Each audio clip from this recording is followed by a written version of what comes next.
Le survivalisme. Le mot lui-même évoque un sentiment d'urgence, une sensation de crise imminente. Mais si on changeait de perspective? Et si, au lieu de voir le survivalisme comme une réaction à la peur, on l'envisageait comme une approche proactive face aux incertitudes de la vie?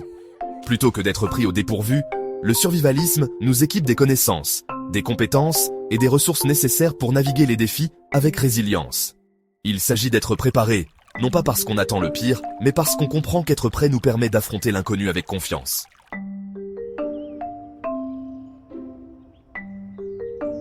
Se lancer dans l'aventure du survivalisme peut sembler intimidant, surtout pour les débutants. Ce guide est conçu pour fournir une feuille de route claire et concrète à ceux qui découvrent le monde de la préparation.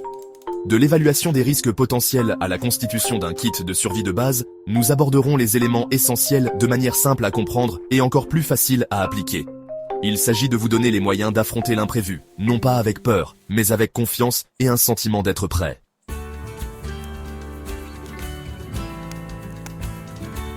Le survivalisme, souvent dépeint dans les films et les médias comme un mode de vie extrême, est en réalité un concept beaucoup plus large.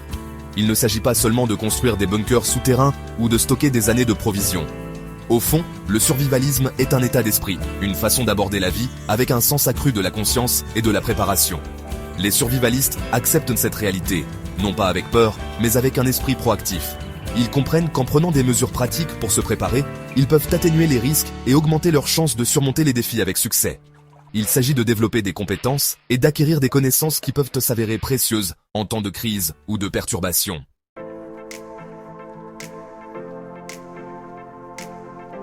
Le survivalisme n'est pas une approche universelle. Certains se concentrent sur le survivalisme urbain, s'équipant pour faire face aux perturbations potentielles dans les zones densément peuplées.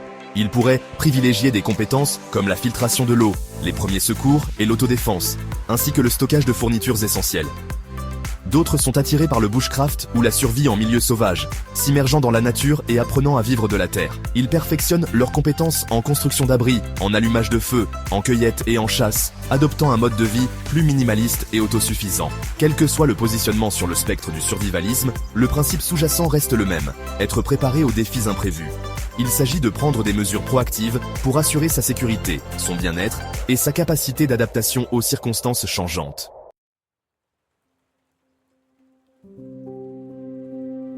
Identifiez les menaces potentielles. Évaluez les risques dans votre région. Avant de vous lancer tête baissée dans le stockage de provisions ou la maîtrise des techniques de survie en milieu sauvage, il est crucial de prendre du recul et évaluer les risques spécifiques auxquels vous êtes le plus susceptible d'être confronté. L'endroit où vous vivez joue un rôle important dans la définition de vos priorités en matière de préparation.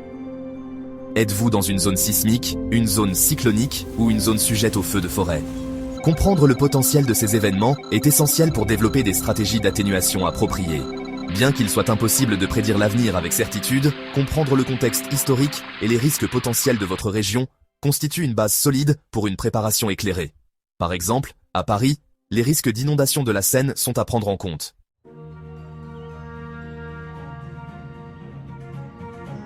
Prioriser la préparation. Se concentrer sur les scénarios les plus probables. Une fois que vous avez une compréhension générale des menaces potentielles dans votre région, il est temps de prioriser. S'il est tentant d'essayer de se préparer à tous les scénarios possibles, se disperser peut être contre-productif. Concentrez-vous d'abord sur les risques les plus probables. Si vous habitez à Paris, par exemple, s'assurez que vous avez un plan pour sécuriser les objets lourds en cas de tempête, une réserve d'eau et un moyen de communication, si les lignes téléphoniques sont coupées, seraient prioritaires par rapport à, disons, apprendre à construire un radeau en cas d'inondation majeure. Commencez par les risques les plus urgents et progressez graduellement à partir de là.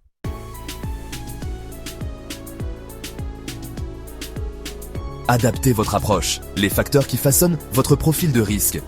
Bien que votre situation géographique joue un rôle important dans la détermination des risques potentiels, ce n'est pas le seul facteur à prendre en compte. Vos circonstances personnelles et votre mode de vie façonnent également vos besoins en matière de préparation.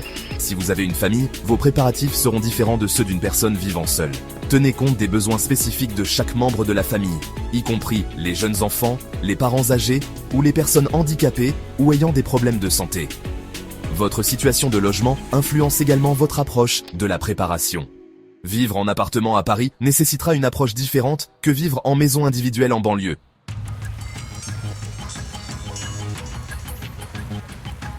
L'eau, l'élixir de vie. En matière de survie, l'eau est reine. Nous pouvons passer des semaines sans nourriture, mais seulement quelques jours sans eau. Par conséquent, l'accès à une source d'eau potable fiable est primordial dans toute situation de survie. Commencez par constituer une réserve d'eau potable. Stockez au moins 4 litres par personne et par jour, en visant un minimum de 2 semaines de réserve. Conservez cette eau dans un endroit frais et sombre, dans des récipients de qualité alimentaire spécialement conçus pour le stockage à long terme. Au-delà du stockage, pensez aux méthodes de purification de l'eau provenant de sources alternatives. Investissez dans un filtre à eau ou un purificateur pour éliminer les sédiments, les bactéries et autres contaminants, rendant même les sources d'eau douteuses propres à la consommation.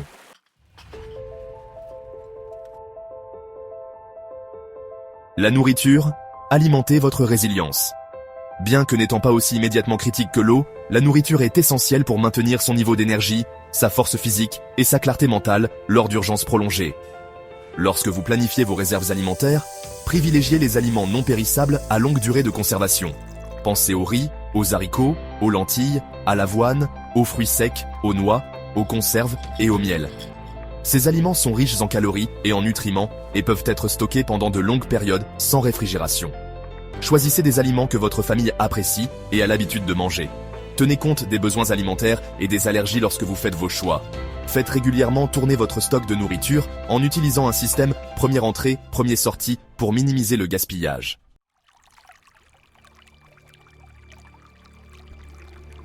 Sécurité, se protéger et protéger ses ressources. Dans un scénario de survie, la sécurité personnelle prend une importance accrue.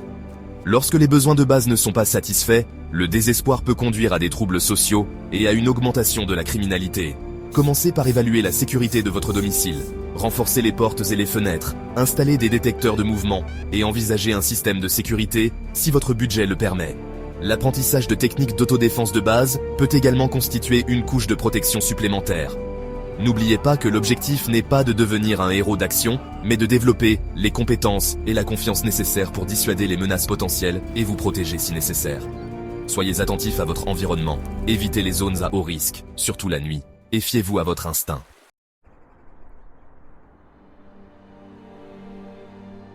L'interaction des éléments essentiels, une approche holistique de la survie. Bien que nous ayons exploré l'eau, la nourriture et la sécurité comme des piliers distincts du survivalisme, il est essentiel de reconnaître leur interconnexion. Par exemple, sécuriser une source d'eau peut impliquer de s'aventurer à l'extérieur, ce qui nécessite des mesures de sécurité personnelle. De même, la protection de vos réserves de nourriture peut nécessiter l'établissement d'un périmètre sécurisé autour de votre domicile. La survie ne consiste pas à maîtriser des compétences individuelles de manière isolée. Il s'agit de comprendre comment ces compétences fonctionnent ensemble pour créer une approche holistique de la préparation. Adoptez le chemin de la préparation, abordez-le avec un équilibre de pragmatisme et d'adaptabilité, et ne sous-estimez jamais le pouvoir de la connaissance et de la préparation.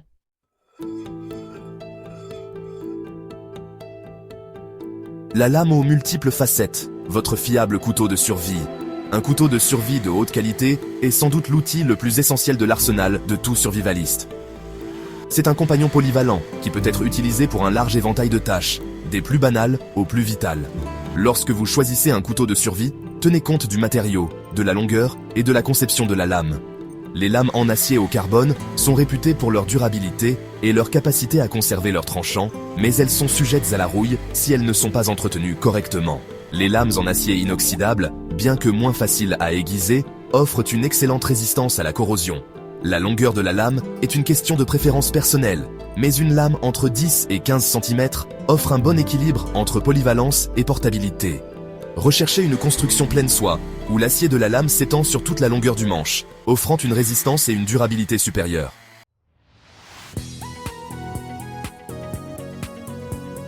Au-delà de l'éclairage, la polyvalence d'une lampe torche rechargeable. Une source de lumière fiable est essentielle dans toute situation de survie, en particulier la nuit ou lors de la navigation dans des espaces clos.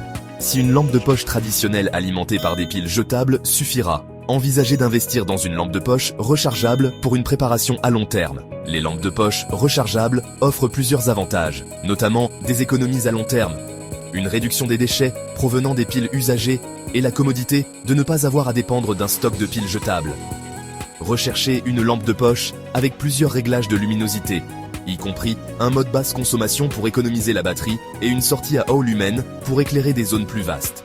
Certaines lampes de poche rechargeables sont dotées de méthodes de charge alternatives, telles que des panneaux solaires ou des dynamos à manivelle.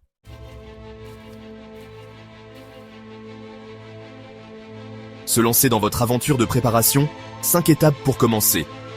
Maintenant que vous avez une compréhension fondamentale du survivalisme, de ses principes fondamentaux et de l'importance d'une évaluation personnalisée des risques, il est temps de traduire les connaissances en action.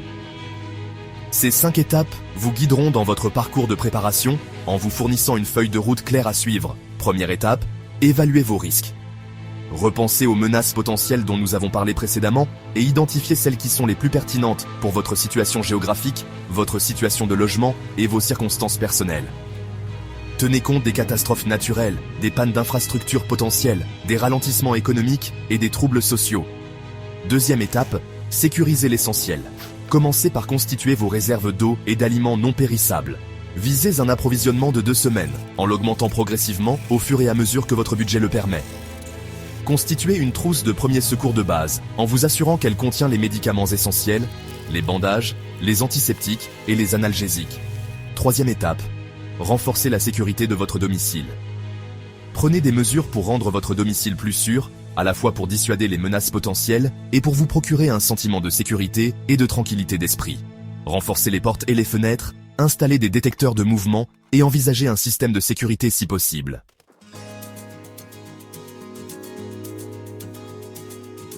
Votre chemin vers la résilience. Adoptez la préparation pas à pas.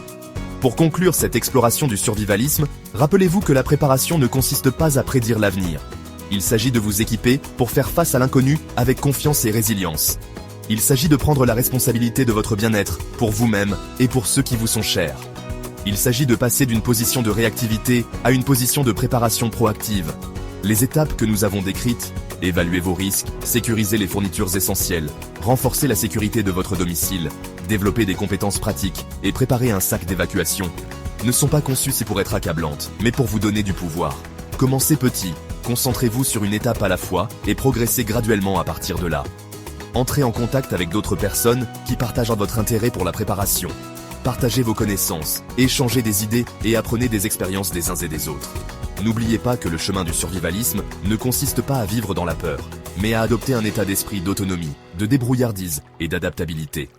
En prenant ces mesures, vous ne vous préparez pas seulement aux défis potentiels, vous investissez dans votre propre résilience, votre capacité à naviguer dans tout ce que la vie vous réserve avec plus de confiance et de tranquillité d'esprit.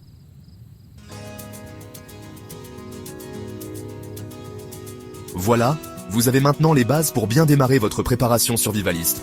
Ce n'est pas une question de paranoïa, mais de bon sens et d'anticipation. Dites-moi en commentaire, quelle est la première action que vous allez mettre en place? Abonnez-vous et activez la cloche pour ne pas manquer les prochaines vidéos et ne soyez plus seul contre tous.